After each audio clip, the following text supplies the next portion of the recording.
Good morning, everyone. Thank you so much for joining us this morning for the kickoff of my 2026 Town Hall meetings. If we haven't met before, I am Representative Isaac Schultz. I represent House District 10, which hopefully all of you are residents of, which spans the southern half of Morrison County, the rural portion of Benton County, including the cities of Rice and Foley, and Gilman as well, and then the central part of Mille Lacs County, and then just small portions of Kanabec and Isanti counties. I am entering into my fourth legislative session and serving in my second term in the House of Representatives. So with that, I love having these meetings because at the heart of everything is ensuring that it's your voice that's heard inside the halls of the Capitol. I personally love it. I love being with you all and getting your direct perspective, and sometimes it's your anger with what's going on in St. Paul. It's your frustration with things that either aren't happening or things that are going on. And so that's why I have these meetings, to make sure that the things that I'm working on are in line with you and in line with the priorities that our district, our community has. And so I will speak broadly about what the major things are that I anticipate will come up this session, but for the majority of the next hour, this meeting is yours, and you are invited to share your ideas and your priorities. And the other thing is, today I also printed off some additional, I printed off some sheets right in the back that also give you an opportunity to write down your top 3 priorities that you have for me this session, to add your email address to that. If you add your email address and stick it in that basket back there, number one, I'll be reviewing those personally, and then number 2, if you're not already, I'll add you onto my email list, and especially during the session, I seem to send email updates every single week so that you know the major topics that are going on during the legislative session. So you're welcome to do that. Share your direct priorities there, and then it also has my contact information on the back if you're looking for it as well. One other, just especially because I think it was Nancy who was asking about my family, just a little bit more about me in case you don't already know. I'm an auctioneer and my own small business owner, and work in across the state of Minnesota doing auctions and real estate. And then I'm married to my wife Julia, and we have a little 18-month-old son. His name is Theodore, and he's the joy of our life, and he is doing so well. And he is talking and can say like 3 words straight at this point, and he's really big into farming and tractors and combines. So Butch would be really glad to hear that. And he has some toy farm equipment and construction equipment that goes backwards, and it goes beep, beep, beep. And so now he won't just run around the house. He'll stop, go backwards, and go beep, beep, beep. So with that, excited just to be heading back to the legislative session. Honest to goodness, because what happens at the legislature is based upon and built upon relationships. And anything that is achieved has to be done through talking with people who you don't agree with. And that's the honest to goodness truth. And the things that I try to do to benefit our community and our district, especially given how equally divided our state is. You know, you all know that our statewide elected officials are Democrats, but in the legislature, there are 101 Democrats and 100 Republicans, and the House is tied 67 to 67.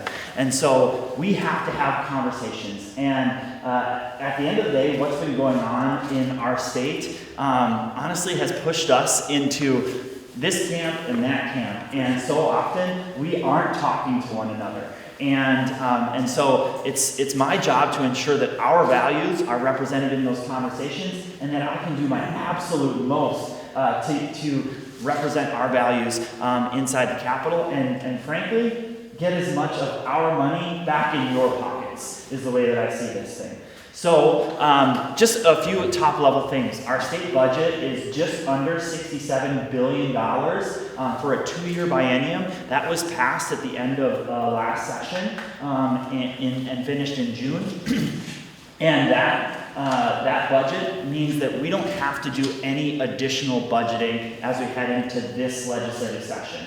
And it also means that there is unspent money that is currently in our state coffers that we are projected to take in. And right now, our state budget has roughly $5 billion of additional surplus money currently sitting there between reserves and additional surplus. And number one, that money isn't doing any one of you any good. Not one bit of good sitting right there. It's protecting the state, but at the same time, you and I experience property tax increases across the entire state worth at least $1 billion just for the 2026 property tax year. And I mention that because the state has done a horrendous job over the last several years of protecting family budgets and ensuring that you, as Minnesotans, are doing well first rather than the state. And instead, we've seen an absolutely gross growth in state government.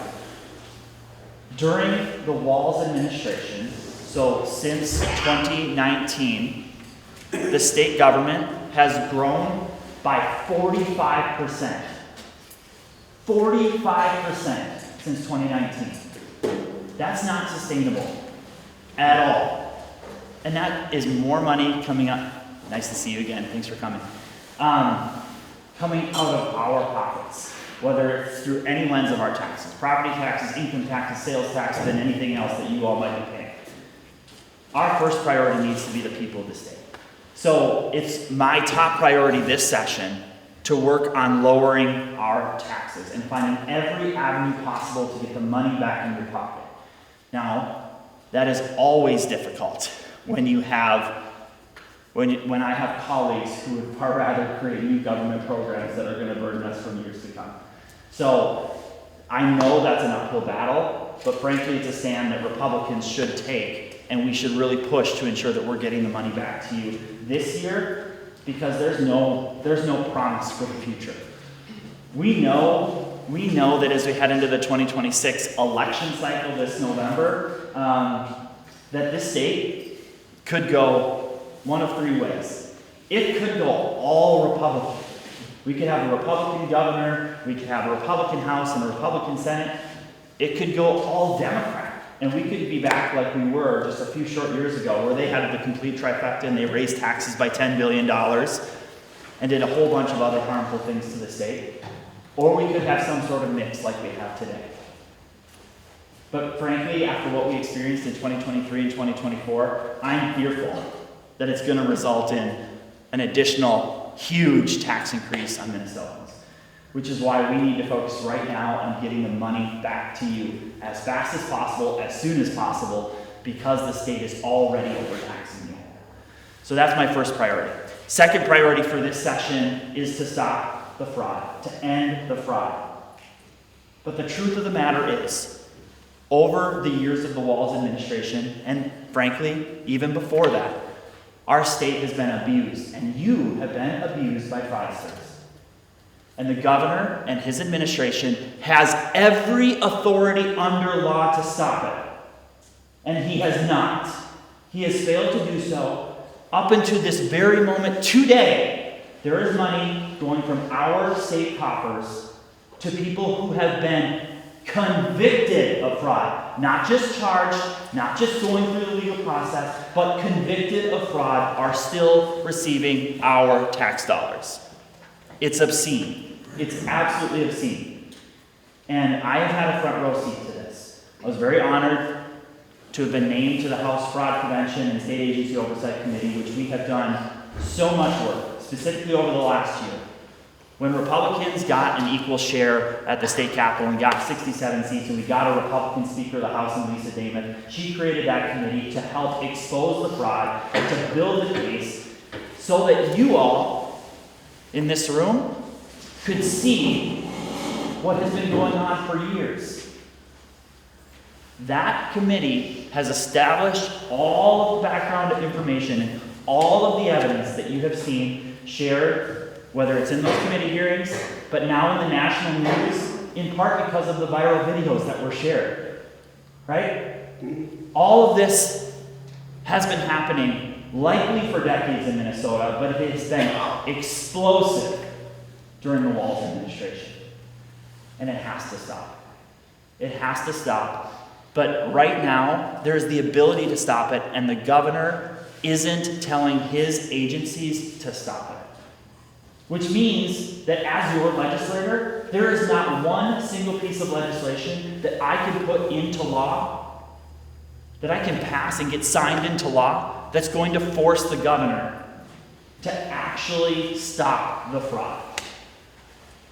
I mean, you may have seen the video from just last month when we had essentially the state's treasurer right in front of our committee. She has total authority. Erin Campbell is her name, for Minnesota Management and Budget. She has, as the state's top financial officer, broad authority to stop fraud. In addition to the fact that, especially over Medicaid-funded programs, every single person who's involved in providing child care services, adult day services, autism services, they're actually registered as businesses. So they're registered with the Secretary of State. If they're a nonprofit, they're registered with the Attorney General's office, in addition to many of those instances having licensing standards that are already in law, which means they know who the people are who are involved in this fraud. And yet our state's top financial officer won't stop the payments. It's completely outrageous. It's negligence, it's malfeasance, and it's directed at the highest levels of Minnesota's government. And as outrageous as that is, it's even scary that our tax dollars have gone to fund terrorism.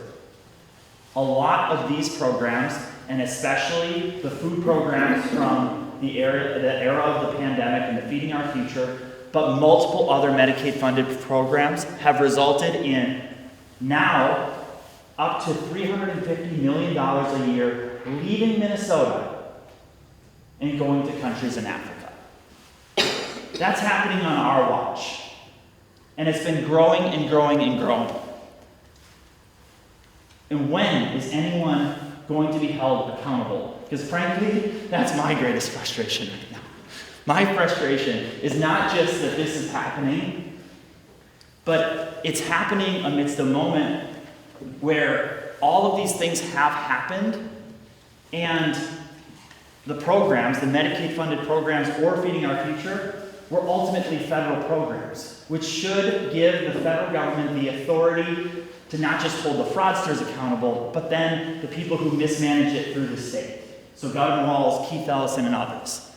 So from my vantage point, the U.S. Attorney's Office actually has the ability to act on that with regard to Tim Walz and Keith Ellison. Because I believe that they have broke the law. They have broke the law, both state law and federal law. And the only good news that I can give you on that is that the congressional Republicans continue to investigate Minnesota and specifically the fraud. So on March 4th, Governor Walz and Keith Ellison are both set to be in front of the U.S. House Oversight Committee under oath to specifically be talking about fraud. And it's my hope that the evidence that is collected that day under oath will be what is needed to bring the true accountability that I believe that we need to see at the highest levels of state government. So I know I went on a giant tangent there, but it's important for you to all know the landscape through which things are going on right now in Minnesota. So, returning money back to you, stopping the fraud, and then the other things that I think we're going to see this session are conversations in regards to school safety and security because of the Annunciation shooting that happened in Minneapolis in early September. And then I also think that there's going to be a significant conversation about the immigration enforcement that happened in our state the last several months. We've always been doing immigration enforcement in Minnesota and across the country. But it was just so frustrating to watch as there were so many protesters standing in the way of law enforcement, endangering the the bystanders endangering law enforcement in that moment.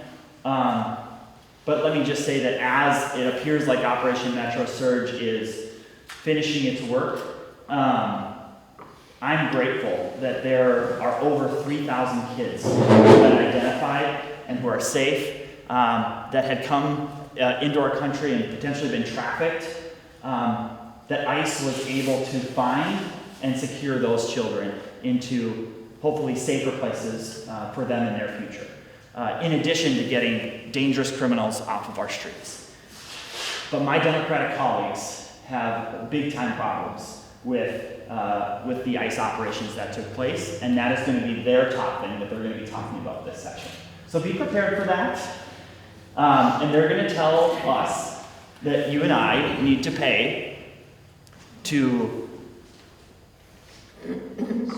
undo the economic damage that took place in Minneapolis, when ultimately it was against the law for anyone to be employing people who are here illegally, to be harboring adversaries of our nation. And so those are the major topics that I anticipate will happen during the course of this session. In addition to, there will be an effort to talk about local infrastructure projects across the state. And I anticipate that that will be something that comes about towards the end of the legislative session. But those will be the major issues for this session. So with that, I also want to thank the Stevens family for hosting us again today at the Sable Inn, and I am looking forward to our dialogue this morning.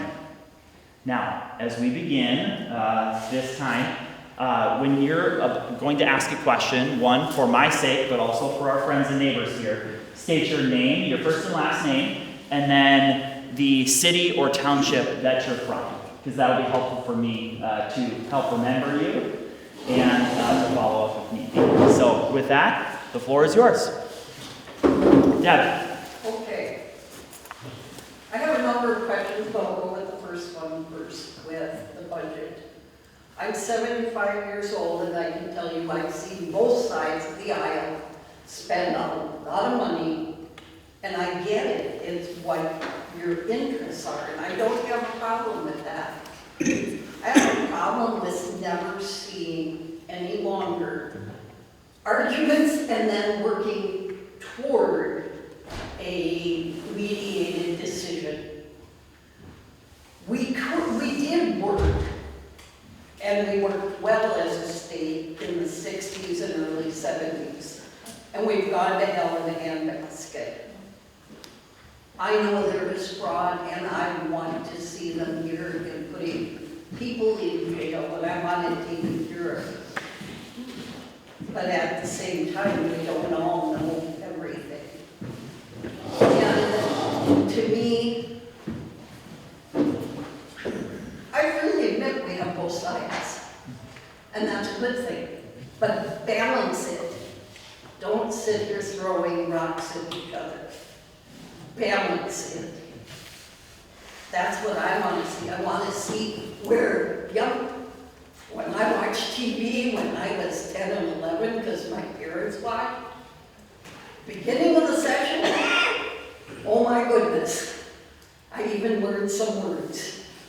But as the 70s came around, this started becoming more and more each side on their own and bad-mouthing the other. That'll never work. And I'm tired of it. Great points. I'm sorry, I'm Deb Matthews, City Council Foley. I'm sorry about No, thank you, that. Deb. So let's bring ourselves back here. Remember how I talked about how, the legislature is so evenly divided. I can't pass anything except for if I am working with my colleagues on the other side of the aisle. And the budget that was created is a bipartisan budget. I certainly do not agree with everything that is inside of that budget. I'm glad, just for the record, I voted for portions of that budget. I did not vote for all of that budget. I supported public safety, but there was a whole lot of other things that I did not support inside of our current state budget. And when it comes right down to it, there had to be compromise made, and members of the House are forced into that position all the time, every single day. Not one single piece of legislation can pass out of a committee, out of one committee, without the vote of someone from another party.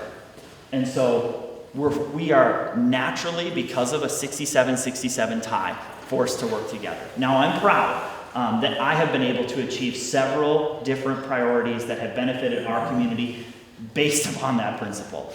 I have helped lower regulations and cut the red tape to help small businesses in our district who own short-term rentals. I have been able to help with broadband installation and ensure that the restrictions and regulations from government weren't too onerous. And I'm going to continue to work on things that help bring about a more common sense society. And there is give and take, and you have to be willing to talk to people who disagree with you in order to achieve the change that we want to see. And those are the things that I'm going to continue to work on.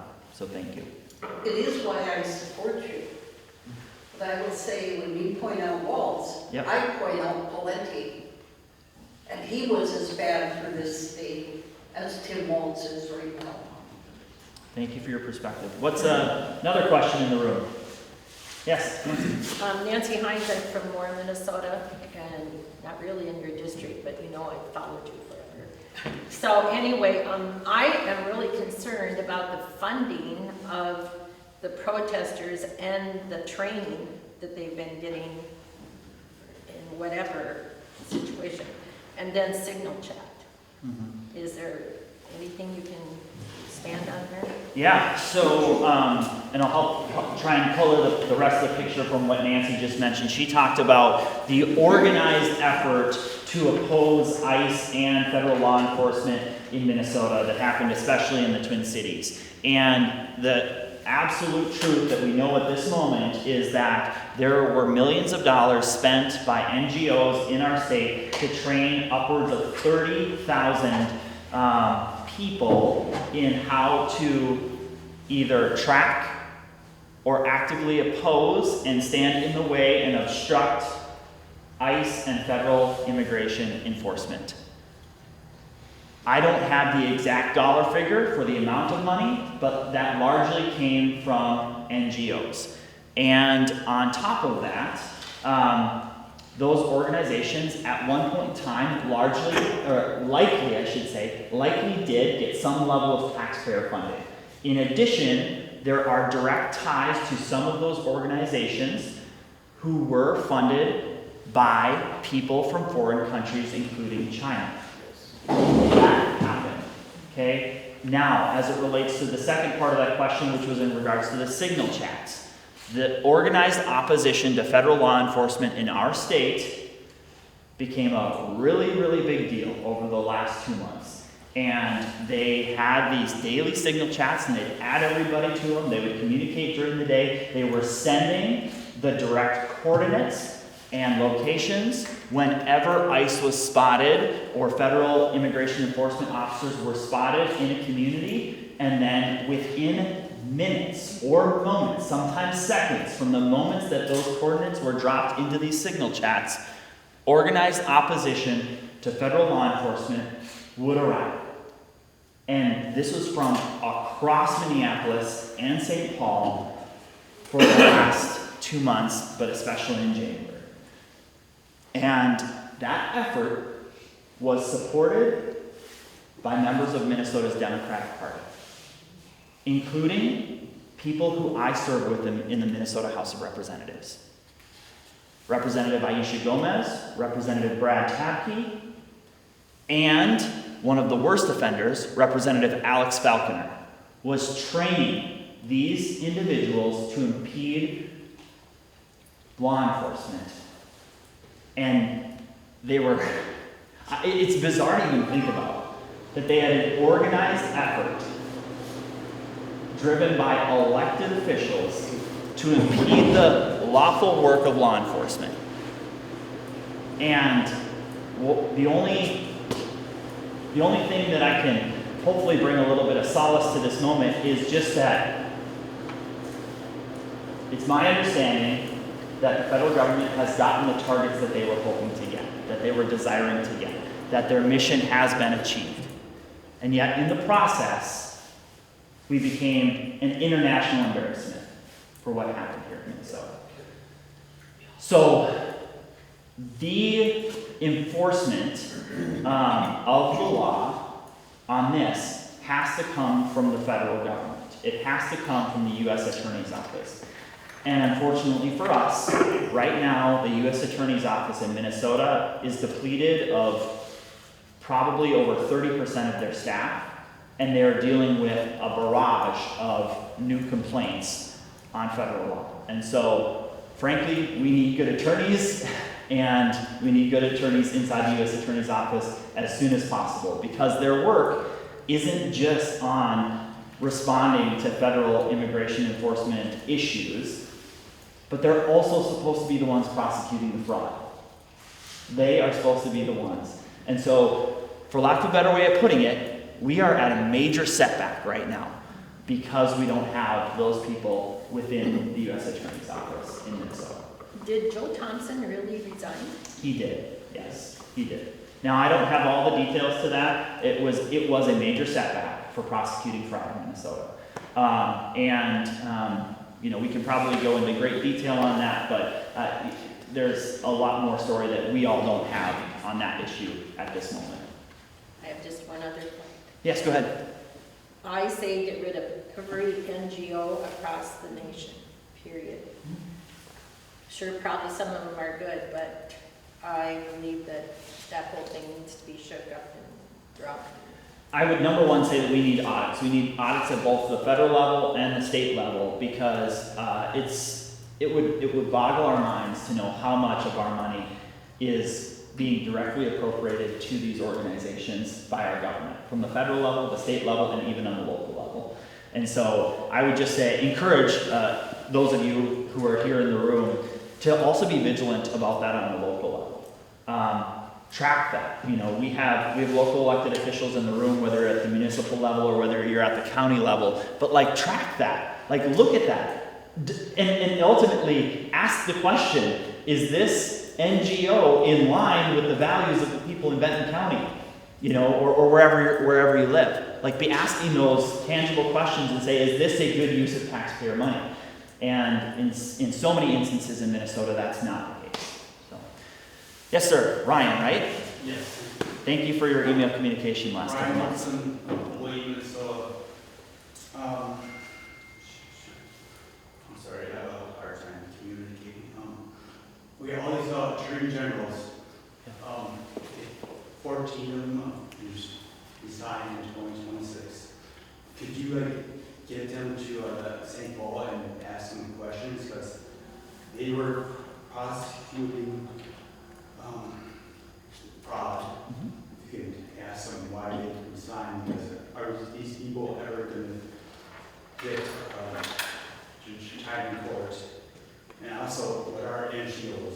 Oh, non-governmental organizations, oftentimes nonprofit organizations, large foundation-like organizations that operate on an international basis. Sometimes they are supported by large corporations. Sometimes they're sponsored by the largest, wealthiest people in the world. And then a lot of times they're also supported by our governments. And so to your question about the U.S. attorneys, incredibly concerning. A lot of these people who resigned from the U.S. Attorney's Office in Minnesota were incredibly experienced and had worked in the office for decades. It was a major setback. And to your question about is there a possibility that whether it's the legislature or the Attorney General in Minnesota, if they can work with them? Actually, yes.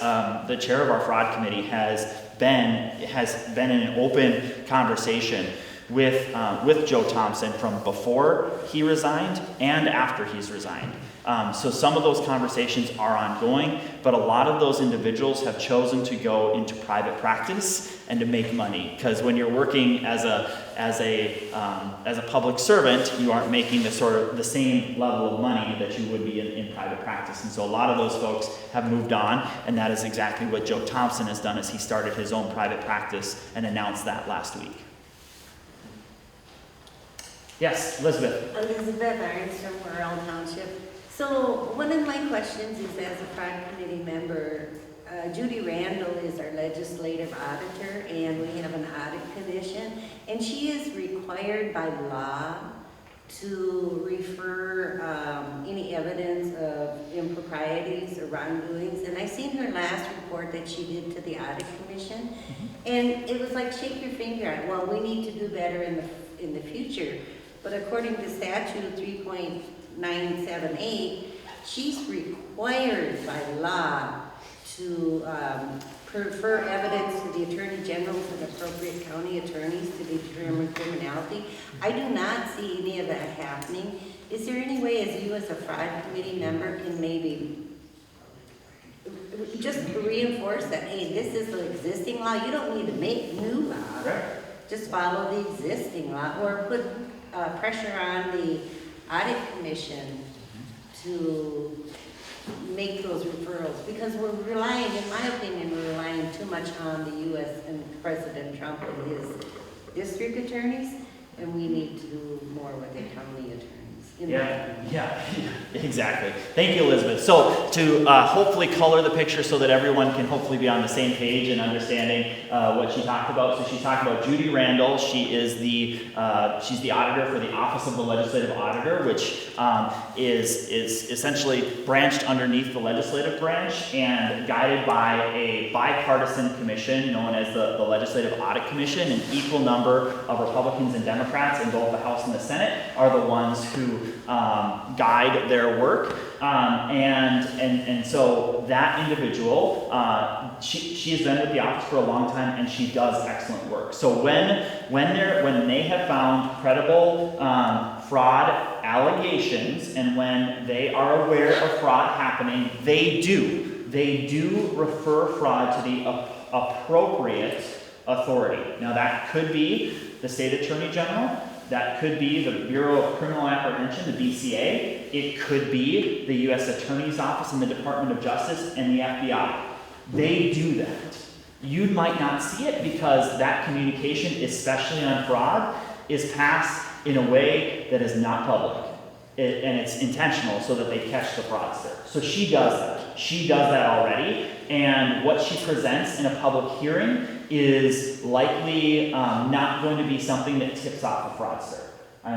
So from both sides of the aisle, she is highly respected and does very, very, very good work from her office. And the biggest problem that we have in Minnesota is her office will look at a given program and develop a set of recommendations that she expects, as an example, the Department of Human Services to put into policy or put into place to stop fraud from happening and to ensure the program integrity. She'll give a list of recommendations in every one of these reports, which are public, by the way. We all have access to them.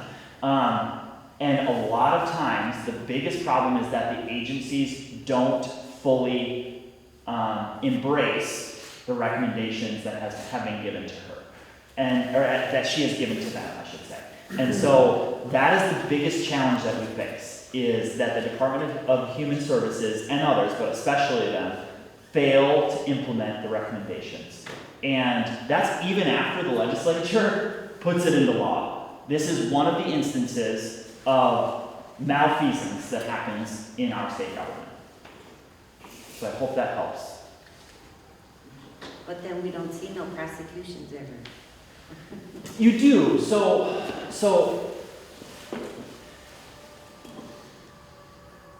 I want there to be more. It always, whenever you're prosecuting fraud, you have to have a very high level of evidence and proof, and then it takes years. So, as an example, the Feeding Our Future scandal, they had hard evidence. and yet the final convictions and sentencing for the people involved in feeding our future from 2020 and 2021 is just happening in the last 6 months. And that's a good picture to say it has honestly taken 5 years to get from point A to point B.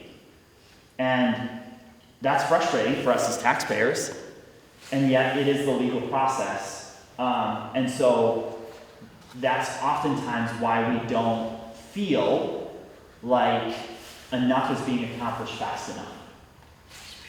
So then the audit commission should be leaning on the commissioners, who are the ones in charge of those, Correct. to make them do their job. And this is where one of the parts of the system is broken, because oftentimes bureaucrats, especially if we have a moment in history where one party maintains control of the executive branch for a long time, those bureaucrats will say and believe that they will outlast the legislators who are demanding action. We can put it into law, and the state agency commissioners will run out the clock. And it's one of the most frustrating circumstances, which especially given what has happened in the last 6 months that all of you have seen, is one of the major reasons why we must, going forward, hold their budgets accountable.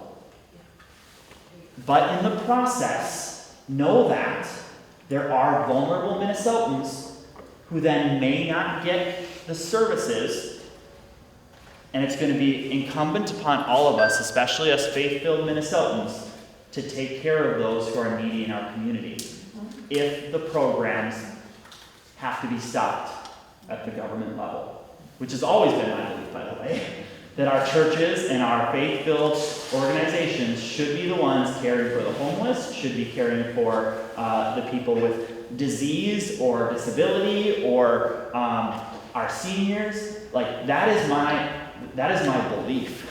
That is my belief based upon the Bible. Not that government should be caring for people, but that is the role of the church. And that is the role, that's one of the big reasons that we're all involved. So many of us are involved in our churches and our community. So we need to care for the people who live right around us in our own community. Yes? I'm Darlene Shipping, I'm from Foley. But is there anything in the underground about impeaching Tim Long? Yes, there is. So there will be articles of impeachment that are filed when we return to session tomorrow. And it is based upon the fraud. It is based upon everything that I laid out earlier. I support those efforts, but I will tell you this, that again, we have 67 Republicans in the House and 67 Democrats, which means in order to impeach, one Democrat would have to join us. But they wouldn't just have to join us for a vote on the floor of the House. There would have to be a Democrat in each of the committees that would have to go through before it reaches the floor of the House. And so, it's a longer path than I wish. And then on top of that, assuming that we achieved having a Democrat or 2 or 5 or 10 join us to impeach the governor, it then goes to the Senate for a trial, and then it's 2/3 of the Senate would have to vote to remove him from office. And so in order to obtain that, 12 Senate Democrats would have to join every Senate Republican based upon the evidence to remove him from office. And that would have to happen while we're in session. So we have 12 weeks, it would have to happen then. I don't necessarily see that as likely. And I think we, people in this room, and people in Minnesota, need to be far more focused upon the future and ensuring that we achieve the change in state government after having watched nearly 20 years of complete Democrat agency, executive branch control in Minnesota, and keep from having a third term of Tim Walz type policies in St. Paul. That's the number one thing I think we can do. Wow. That's scary. Yep. But again, Minnesota is very equally divided. Very equally divided. Again, 100 Republicans to 101 Democrats in the legislature. Like, the state is one of the most closely divided states in the entire nation. And so, to your friends and neighbors who might feel like we haven't been able to see the change, I understand the frustration. I share the frustration. And yet, it's just turning out to vote. It's turning out your friends and neighbors who haven't been convinced that we can actually tangibly stop fraud or change the direction of state government, lower your taxes, not have such an overly burdensome state to the people and the businesses, but we can change the direction entirely if we just get our friends and neighbors out to vote. That's the truth of the matter. Yes, Kelly. Kelly Berwick, Milo Township, just jumping in, talking about this, about impeachment, but could a possibility, because the governor is done in 9 months, and as a private citizen, he can be brought on charges for breaking the law, for leading this fraud, okay, leading this. The Democratic Party has in their credo equity. And equity is by nature a Marxist principle. And so that equity, I believe, my thought is that this taxation building is a form of a reparation for equity for the sin of slavery of the West. Okay, I'd love someone to ask them that, any of them. Is this part of your equity plan? Because I think it is, and you have to have the boldness to ask them that. But I'm just going to bluntly say, there are people sitting in the jail right now. You all are in a powerful position of crafting law, which is supreme, that all of us in this state, including the governor, have to obey, or the law falls on you and humbles you. And when people go through the criminal justice system in Minnesota, it's amazing what happens to those people. They're humbled, they're strip searched, they're put in jail. It happens quick. You put teeth in the law. Phil always said, my husband, who was a gubernatorial candidate and lost 5 months ago, he always said, it's always about power, it's always about money. So you put teeth in the law, that the bureaucrats themselves, all of us, are subject to that law. And it humbles us. It shows us that we are sinful. It shows us who we are. And so I think a better plan is that he becomes a private citizen. There are other states in this country that have gone and prosecuted their governors after they left office. I was born in Connecticut. They prosecuted a Republican governor in Connecticut. I don't remember his name. It was right after Kelo versus New London in the Supreme Court, where they tried to eminent domain property. The government did for Pfizer from private citizens that owned home for 4 centuries in that area where I grew up. And it was a Republican governor at that time of Kelo versus New London. And they prosecuted him. They prosecuted my congressman in San Diego, Duncan Hunter, for throwing a birthday party for his daughter on campaign finance.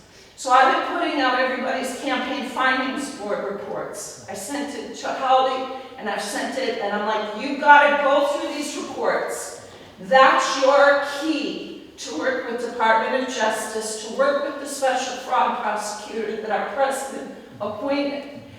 They have to be, it's not fair to the people sitting in the jail that the law applied to them. And these people break the law and say, well, what is impediment? We're looking at impediment. They can call it what it is. But if they're honest, they're impeding federal police. Please, for the sake of the people sitting in the jail, you have the power of the sword. You have the power of writing the law, and that's what everyone obeys. They went after our president, said he broke the law 34 times, whatever, maybe, who knows? Who cares? It's over. But did they break the law 9 billion times by mailing our money to Mogadishu? Did they? I don't know. But our caucus, please, for the sake of the people that the law falls on, that are humbled by that change, they need to see what they've done, that they've broken the law, that you guys right defend that law because you do the good job of writing it. Well, Kelly, number one, thank you. Thank you. And then I've been remembering Phil, and certainly Phil Herwig served as a state representative, No, state he senator. He did? No, I thought he served in the No, legislature. he ran for U.S. Congress. He ran for against Overstar in 92 and 94.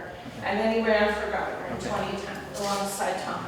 Tom never got the endorsement, but they're friends. So involved for a very long time, and Yes. lost him a couple months ago, and so been praying for you and your family. And then I wholeheartedly agree with where you're at, and I think that you're inspiring me to rethink how to go about writing the legislation to hold the bureaucrats accountable, personally liable for what happens. Because right now, like, there is no accountability. For the record, until the fraud committee was holding these hearings and scheduled hearings on these Medicaid-funded programs and the fraud in 2025, not one single person within the Walz administration had ever been removed from their job. But then, on multiple instances in 2025, the governor relieved people of their duties the day before they were set to be before our committee. Okay? Just so we're all on the same understanding and wavelength here on what has transpired. And so I hear you, and then I also want to talk about how Minnesota is in violation of the Civil Rights Act of 1964 and Title VII. Right? And that is because Minnesota, probably more so or as much as any state in the nation, has taken the path of affirmative action and has chosen to be in direct violation of federal law. And President Trump and the federal government has taken Minnesota to court on this very issue. And it's incredibly important that we chart a different path for the future where people are hired based upon their merit and not about their race or about any other protected class.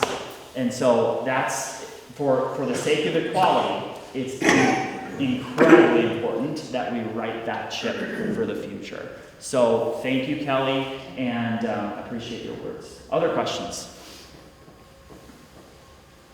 Yes, sir, in the back. So, Raymond Goulet from Benton County. Say it again. Raymond Goulet from Benton County, Native Lake Township. What's your name? Raymond Goulet. Raymond Goulet. So, I've heard a lot of bad things that we can't do much about this. So why, as a collective Republican Party, cannot class action lawsuit the Democrat Party for the fraud and abuse of power that they've been using?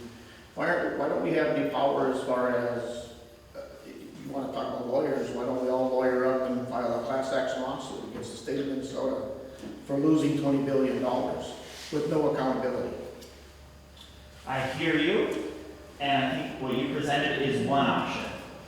I also think that what the president is doing in holding Minnesota accountable is an even greater option. So the federal government has brought legal action against the state of Minnesota, and he's been following through on that in accordance with federal law. And in addition to that, based upon what has happened on fraud, they have threatened and actually passed legislation in the form of the One Big Beautiful Bill to tell Minnesota that if we don't come into compliance with the law, that Minnesota will lose out on that federal money. That's what the One Big Beautiful Bill, signed into law on July 4th, said and does. And I believe it is billions of dollars when totally combined, if the state doesn't get a handle on fraud, that the state will lose out on. And that's what gives me a little bit of hope for this particular session. No, and I agree with that as far as federal taxes go, but on state taxes, we're still going to pay a 20% increase to bail out the state because they just threw away $20 billion. we're still gonna pay for it. Yeah, we have paid for it, right? And the number We're one gonna pay thing, for it again, and again, because this isn't gonna end unless you get some kind of legislation passed or enough lawyers together to be able to stop them from doing their NGOs and their negligence of obeying the laws and the auditors that we even have in place they're not even abiding to. yeah. How do you fix that? Great question. I'm standing up here and I don't have every answer to that. I don't think there's enough people in the red counties to outvote the people that are in the blue counties. Oh, see, that's where you and I would disagree. I hope I'm wrong. I would love to be proven wrong. I'd like to see a Republican Party. There's about a dozen people in this room who heard me speak on Saturday and how passionate I got on this very topic. So, and I'm gonna give it to you. I'm gonna give it to you right now. So I believe, and there's a reason why I'm fighting, there's a reason why I'm running for re-election. It's because I believe that I can be a part of the team to get us across the finish line. And here is how I'm gonna lay it out for you. So we live in the most Trumpian district in the entire state. We are the counterbalance to Minneapolis and St. Paul. And here's how it happens. Hear me out. Okay. In 2020. I gotta rebuttal. Yeah, that's fine. That's fine. So in 2020, there was a large number of people who voted for President Trump. Then in 2022, 4,552 people who had voted for President Trump in 2020 didn't vote for Scott Jensen in 2022. Didn't even show up. It literally disappeared. They did not show up to vote. So in 2024, it was the mission from my perspective to do everything in my power to ensure that those people showed up to vote for President Trump and Republicans. Okay? Turned out that through our effort, not just me, but the people who helped across our area, we delivered 6,006 additional votes for President Trump. Over 1,500 additional votes beyond what we were even hoping for to be at the 2020 level. So we did our part here. And the crazy part is, had we done that in 2022, in our district alone, right here, we would have elected Jim Schultz instead of Keith Ellison. We would have elected Ryan Wilson instead of Julie Blaha for Attorney General and State Auditor. We would have 2 Republican statewide officials from the work that we did here. So, as we look forward to 2026, it's just about talking to our neighbors and sharing with them how, if we create that impact, we can win statewide. So what are you gonna do about voter fraud? So that is something in the short term that we have to control on a local level. So how many of you are already election judges? I imagine there are some here in the room. Butch is, Nancy is. Are you yet, Marianne? I think I'm going in this year. Yeah. Love it. So election judges is the best, most local way to impact our elections. And so that is the key and number one thing. That actually was missed in 2020. In 2020, Republicans missed the vote on that. And we had like a fraction, like a third of our traditional election judges. We've improved that, we fixed that, and yet we still need more people. And we especially need people in places like Minneapolis who flouts federal law and breaking the state law. If you probably are already aware, they allow illegal immigrants to vote in their municipal elections, and then their election data is transferred to the Secretary of State. Yep. So on election fraud, the number one thing that we can do is be passing the SAVE Act in Washington, D.C. right now. That's the number one thing that can happen. Number two, as a state, and for me, like I was a college Republican walking in support in parades in support of the voter ID amendment in 2012. Like Americans and Minnesotans and Republicans and Democrats support voter ID to ensure that our elections are secure. And I would go even beyond that and say that we have seen enough in the recent elections that have transpired that there's no way that we can trust these machines to be 100% safe and secure. And so that means we shouldn't have paper ballots, and they need to be able to be verified by hand count. All of those things are important and imperative for us for the future. But it starts, and we can't get to the policy changes that we want unless we do our job on the local level by becoming election judges. I agree. Who's running for Secretary of State? There are 3 candidates at this time running for the Republican nomination, and we'll have to let that process play itself out. I don't even have a personal perspective. I think that they should help build their campaigns and determine. That's because important. it is very important. Very So for the people who are delegates in this room, be thinking about that. So Just a quick Yes, question on Kelly. election judges. Do they limit the number of how many they need? Because I think it was maybe 2 election cycles ago, the party was saying, please go out. And I think Phil and I did go out. We walked into Mille Lacs County, maybe we were being like hurry, they saw us coming. yeah, But they said, we don't need any more.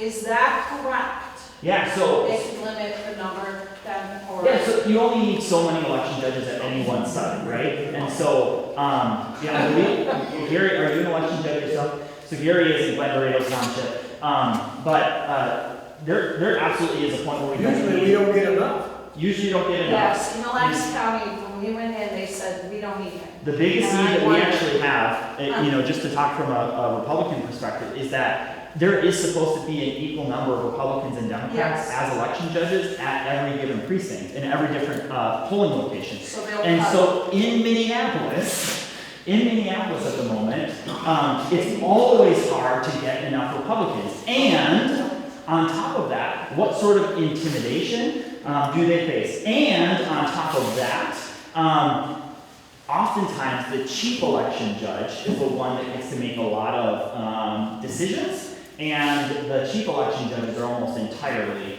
Democrats within the city of Minneapolis. And so that is a challenge for us, but we have people from our community go and be election judges in Minneapolis and actually do that on a pretty frequent basis. So if you're interested in becoming an election judge, you don't just have to serve here in central Minnesota. You can go to Minneapolis and you can say, I am willing to do that. You can, and anywhere, it's Duluth is an issue, St. Cloud is an issue. And so my point in saying that is, please, so this is interesting. The way to become an election judge is actually through your party. So Right. if you're with the Democratic Party, like you want to be an election judge, then go and become an election judge through that party. Like contact the local party, they'll get it to the state party. Each state party, the Republican Party and the Democratic state parties, they send a list of their party election judges to the Secretary of State's office, and then the Secretary of State's office sends those lists down to the county level. But and they the could county, probably discriminate. If they What's see that? a name of like a former gubernatorial candidate or something, they could discriminate. That. they're not supposed They're not to. supposed to. Not supposed to. So, sorry, I went on a bit of a tangent there, but hopefully that answered the question. Yes, sir, Mr. Iron. Yeah, Tyler Ireland, Boston Township. Just touch on fraud, I know we talked about that a lot here. My big concern, or my big question would be to address the immediate issue, which is we need to stop the bleeding, right? Nobody wants to see this money continue to go out, and it is. And all these people that are defrauding Medicaid have a heads up. But that doesn't mean that they're smart enough to stop. I mean, massive amounts of money are still going out on it. And it's up to our Secretary of Treasury and Treasury Department of Minnesota to step up and say, today, at this point, everybody that's non-emergency medical that receives Medicaid funding has to reapply. No check goes out until all reapplications are reprocessed. That's a giant, puts a lot of pressure on that department because it's going to be a lot of applications to go through, but what you're immediately going to see is a ton of these fraudulent companies are never going to reapply.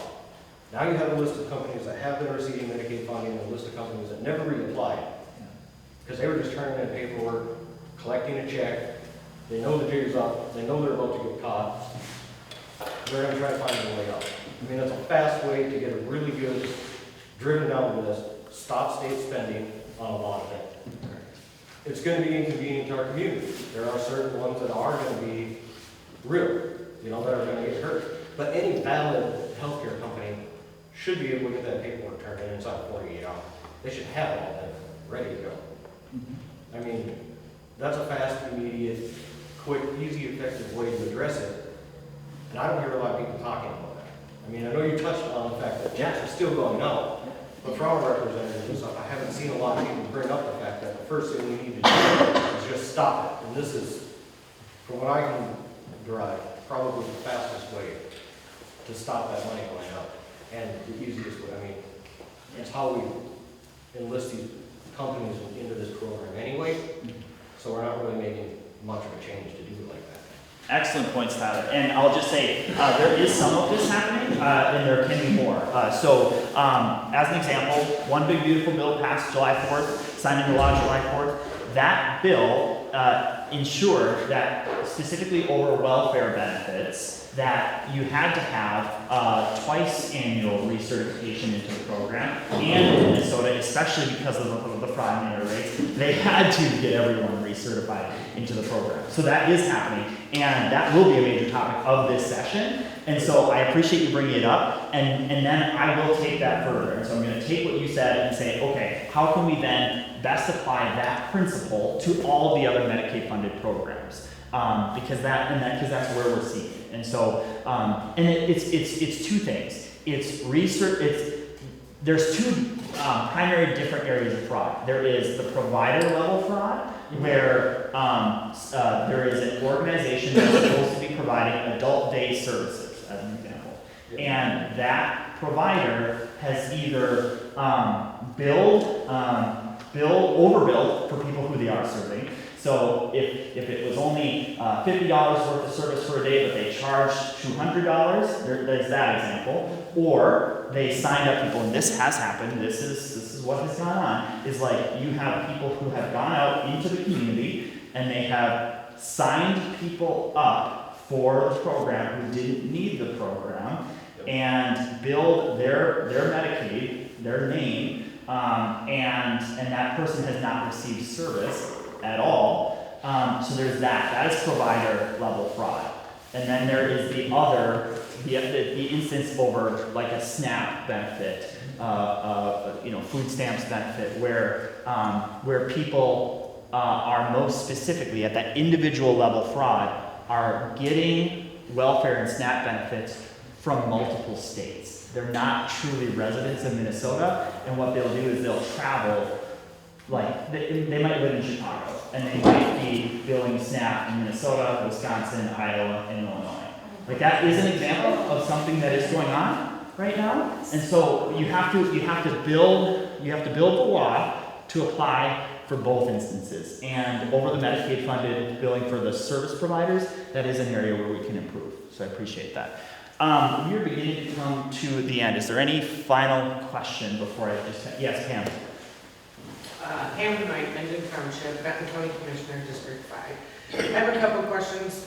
One I have not had a chance to look into because it was just brought to my attention the other day. Someone asked me if somebody could live, for example, in Stearns County, Benton County, and Sherburne County, and have 3 different homes in those counties, and apply for benefits in each county, and whether the counties or the state has a collaborative system that talks to one another to let them know they're receiving benefits and some other thing. And I will make another comment, and I think you're well aware of this, that the system for Health and Human Services needs to be fixed in order to help us find those fraud things. I mean, the counties are currently working statewide on a green screen. And most of us in this room know what a green screen is, and they mostly don't exist anymore. So, the biggest thing is we need to get that fixed. I know there was money appropriated for it a couple of years ago. Where that money went, what happened to that money, and why it didn't get fixed, I have no idea. But those are some things that are on my radar that they need to be fixed, and so our systems can talk to one another statewide. Yeah, no, I completely agree. So to round that out, we are working currently, the Department of Human Services and then specifically the local county level human services departments are working from technology that predates my life. I believe like late 80s is approximately when this technology came on. And I will say, like, there are plenty of legislators that are interested in changing that and spending the money to do so on the front side so that we're able to stop the larger fraud for the long time. But when we're talking about making that type of investment, I want, as your legislator, I want to feel very confident that the technology that we're investing in is prepared to operate at the highest level, not just for today, but for the future. And that is really hard in the era of AI. In the era where things, in technology specifically, is changing so fast. And right now, I wish I could tell you that I have confidence that a system that the state would invest in for the sake of our county human services departments would be what we need in order to track these things effectively. And I have not yet gotten to that level of confidence. And there is no sense in us investing in a technology software that's not built for at least this moment today, where we already have AI, and I need to see more. I need to see more before making that level of investment with your money. That doesn't excuse the green screen at all. But to think about how much money it would be for a program like that, and to spend the money on something where you can't even use AI tools to like find, as an example, what you said, if they have 3 homes and they're billing from 3 separate places within a 3-county area, like frankly, for a human services worker, for a social worker, or whomever is working with clients, if they are working with people, it should be so easy for them to open up their computer and see that file for that individual, and honestly their relatives, and the locations at which they are tied to. And right now that's not happening, and it is a vulnerability in our system. And so my hope and desire is that during this session that we are able to get those answers, that we have, like that those either vendors or those technology companies are able to deliver to us a program that can work. That's something that we all want, right? To move from green screen technology to something that can use the AI tools of today to ensure that we're stopping fraud. That is the goal. That is the goal for where we're going. So I'm going to begin to wrap this up by, number one, saying I am so appreciative of you all being here today. This, I believe, would be the largest turnout I've ever had for a town hall. And so thanks again to the Stevens family. Can we give them a hand for the costume?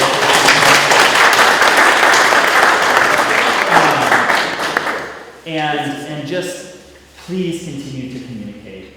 There's so many of you in this room who already have my cell phone number, who do email me on a regular basis. Thank you, Ryan and Kelly and several others in this room who stay in touch with me on a very regular basis. I appreciate it. I cannot possibly know everything that is going on in our state or in our community. And it's the greatest assist in our constitutional republic to have people who are informing me on a daily basis, on a weekly basis, not just about your perspective, but what you are personally, as a citizen, investigating in our communities to make a more affordable, more prosperous future for the state. I can't do it without you, and I'm grateful for each and every one of you. Thank you so much.